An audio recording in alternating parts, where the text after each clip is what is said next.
As you can see, the suspension on the broken Camry has broken.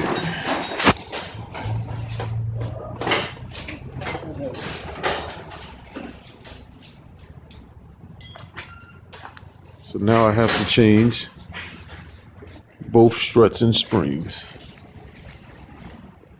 This side didn't break like that side did, but it's shot anyway, so change one, you have to change both.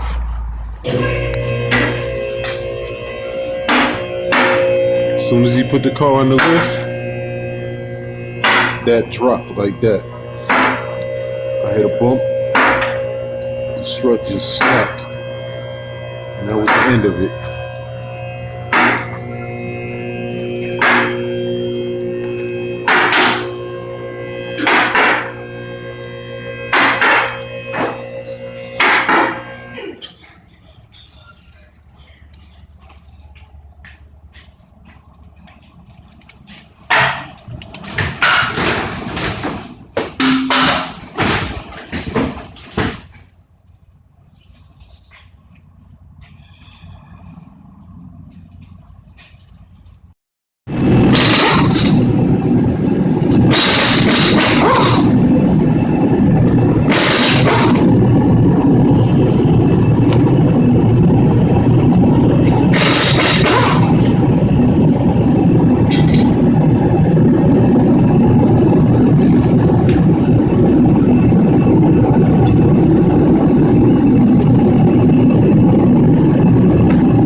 Here's what's left of the left strut and spring assembly over here.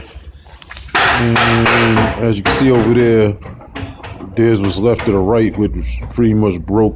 The strut sheared off. He's already put the right on. He's about to put the left on. There's the new left assembly about to be installed. He's finishing up on the right side now.